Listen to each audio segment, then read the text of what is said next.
Hello everybody and welcome back to another video for the day. We are heading back into r/AmITheDevil, and if you guys would love to be absolutely amazing, show your support, and see more videos like this one in the near future, be sure to hit that like button, leave a comment down below to start up them wholesome internet discussions, and if you guys have not already, subscribe to the channel and turn on them notifications. Also, if you guys would like to save 10% on your next order of gamer subs, use code Tommy at checkout, or click the link down below. It'll automatically apply the discount to your transaction, and it helps support the channel. Thank you. Am I the a-hole for not buying my sister anything when I visited her in her new state?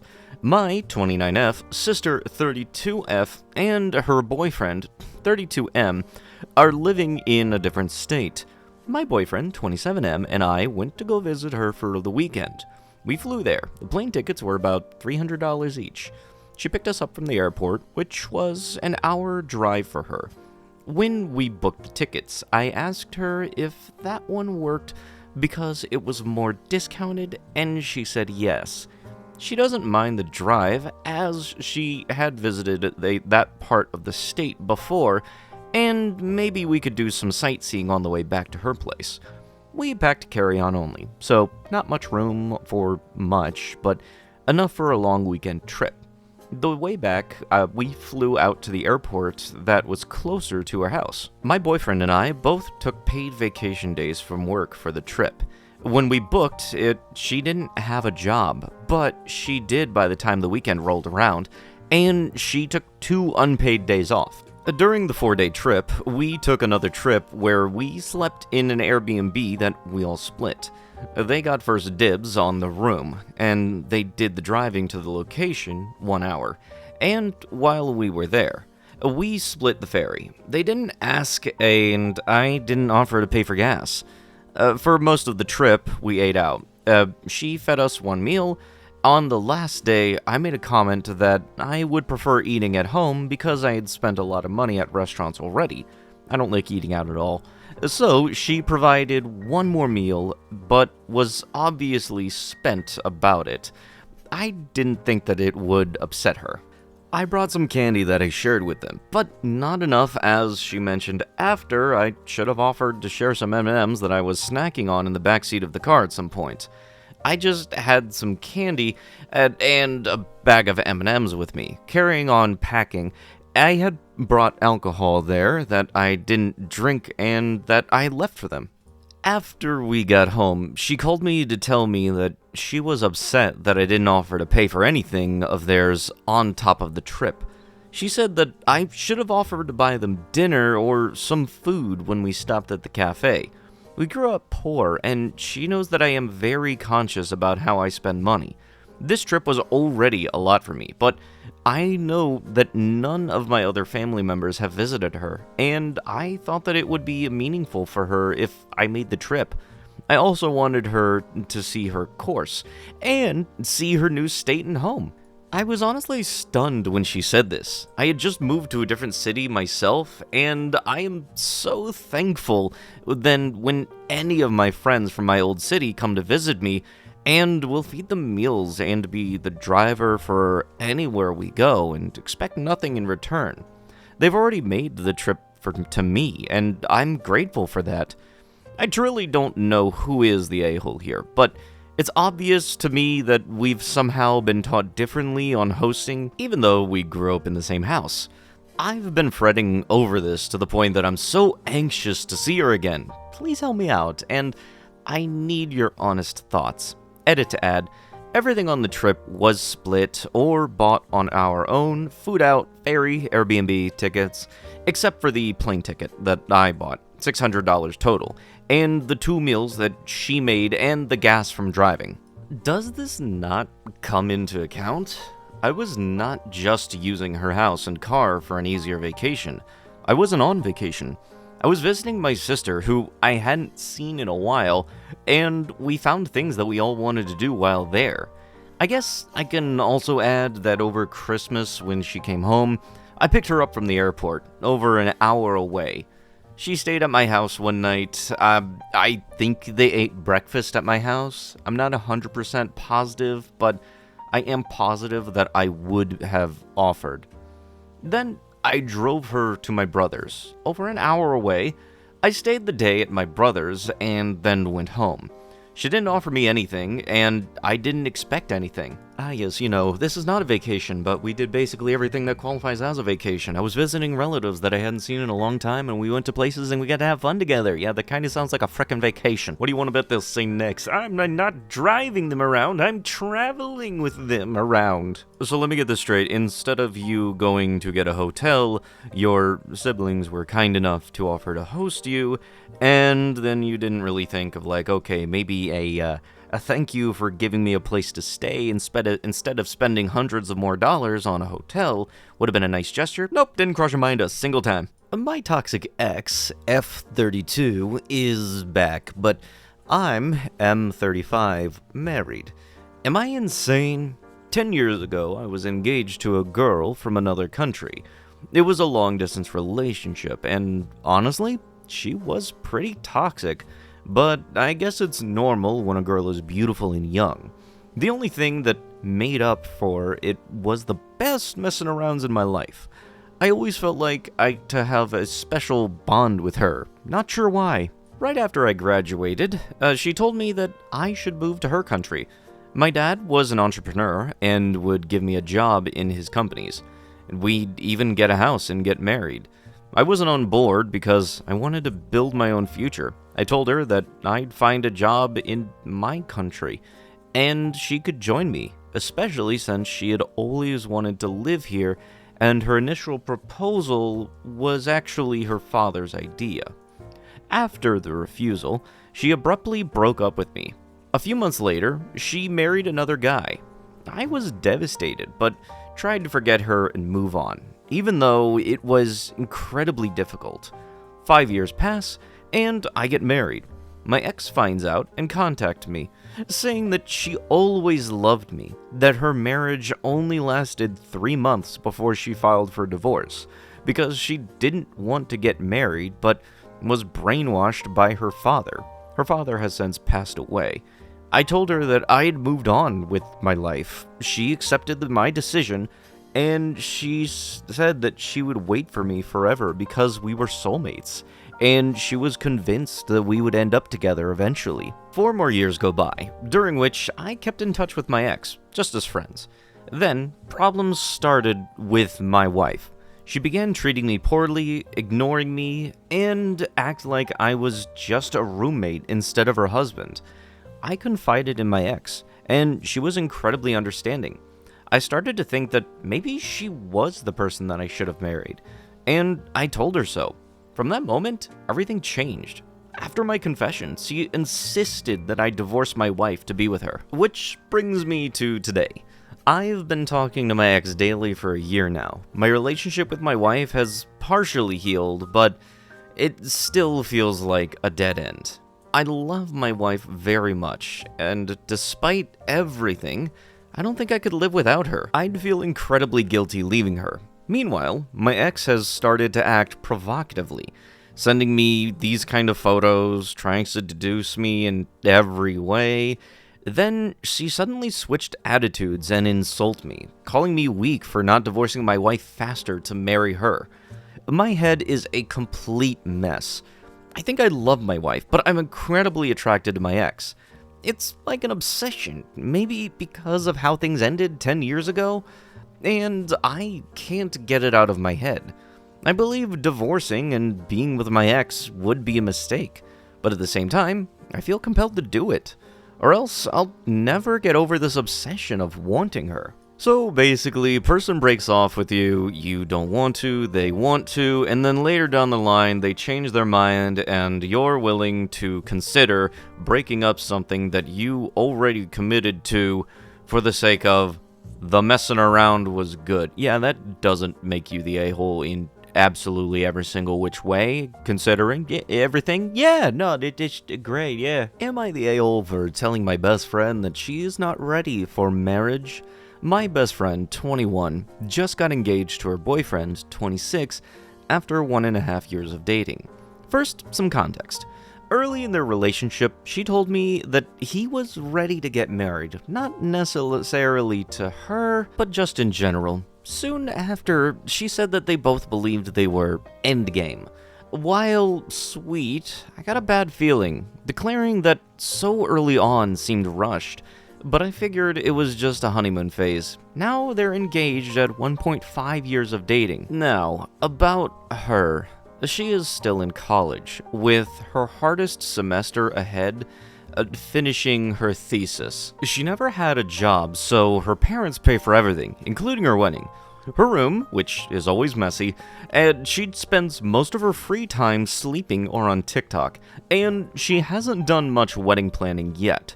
Her wardrobe is like that of a 15-year-old.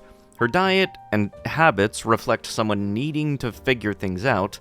I won't even get into her dating history, but it's not reassuring. So, is she ready for marriage, to handle a household, a job, and children, which she says that she wants soon? I love her, but no, I don't think so. As for him, yes, he's 26, has a good job, and is likely ready for marriage, but she is not. If he truly loved and understood her, wouldn't he want her to continue maturing first? She needs time to grow, emotionally, financially, practically. He should want a partner, not someone who still relies on her parents for everything. Another thing, I'm her best friend, basically her sister, and not once has he reached out to me about anything. Not during the proposal planning, not even to talk, nothing. That might sound petty, but I think it was something. Now, her parents, who were always strict and protective growing up, surprisingly support the marriage. They think that he's a good guy and trust that he is ready. But I can't help thinking, if I were her parent, I'd say, I'm happy that you think that you found your person, but you're not ready. Let's wait 1 to 2 years, get a job, gain some independence, save money, and get to know each other better. If he truly loves you, he'll understand that it's what's best for you and what best for both of you as a couple. Despite all of this, I do think they're well suited in personality. They're quirky and sweet together. They just need more time. I told her one time right after the engagement just to let her know a little of my worries. Nothing in detail, and she didn't get mad. But she wasn't happy either. I know if I tried again that she would probably get really mad. I was told by other people that it's technically not my place to say any of this, and it would be mean, and I would be an a-hole if I did. However, I haven't, except for one conversation where she basically ignored me and brushed it off. But I want to, so badly. I care about her so much. She is my best friend. I love her, but I'm worried that she's putting herself in a situation that might do her damage. Would I be the a-hole if I told her again? Or would I be helping? Probably neither, since she likely wouldn't listen, but still. I hope I explained everything correctly, and I hope that it makes sense. So these two people are saying, and I have a lot of other people that are saying, yeah, these people are a good couple, they get along well, it likely would be a very happy marriage. But you're more so focused on the losing this person that you call your sister, which likely would not happen, or you're thinking of it on the monetary side, like, oh, you're just going to be dragging this person down. Yeah, that doesn't sound like any nice words that would be coming out of your mouth anytime soon. There's like a very small portion of me that thinks that you're a little upset just because they got married and, you know, they're being happy in a relationship before you. I, 37, know that I could have done better, but I do deserve all of this from the mother, 35F, of our children. We have been together for 12 years. Last year, she filed a PFA against me. For 15 years, I have been going through severe alcoholism. I would scream and yell. I also grew up with this from my dad, and her, and in front of kids. I have been to 4 rehabs, and always have gotten better and sober, until I would pick up 1 beer, and then over months it would turn into binges, and I would go back to the screaming and yelling. She stated in open court that we are perfect when I don't drink. I can't recall any period of time of my sober periods where we ever fought, and I always felt like a real family. Even when I would drink, the majority of the time, there weren't any issues. Well, after she filed the PFA, that turned my world upside down. I had no choice but to go back to the place that I hated growing up as a kid. The fights, the yelling is there with my parents, and rarely see the kids. As to my kids, I was drinking or not during the day, I was always still playing with the kids and throwing the ball and playing games with them. I'd cook dinner, I'd clean, but again, at night, the drinking made me an awful human being. Even the PFA there was still a chance, and she would still send me pics of her and we would talk, until my sister and her husband got a divorce. But I guess this is where I'm asking if what she was doing is right. My ex-brother-in-law started talking to her. I've had nieces and nephews from my sister and his marriage. Keep in mind, when we would have family parties, we would always look her up and down, and I even called him out about it. Anyways, during the PFA, and he and my sister got a divorce, and he started talking to the mother of my children when we were still talking, and her sending me, like, lewd pictures. I knew that he was talking to her, and asked her to stop talking to him because I obviously know his intentions. He is a cop too, by the way, and knew about the PFA. Well, after my sister left him, he called the cops on me about violating the PFA, and now I have criminal charges. Anyways, after that, I went to rehab and was there for 37 days. When I got out, I went through my mom's phone, and apparently they were hanging out.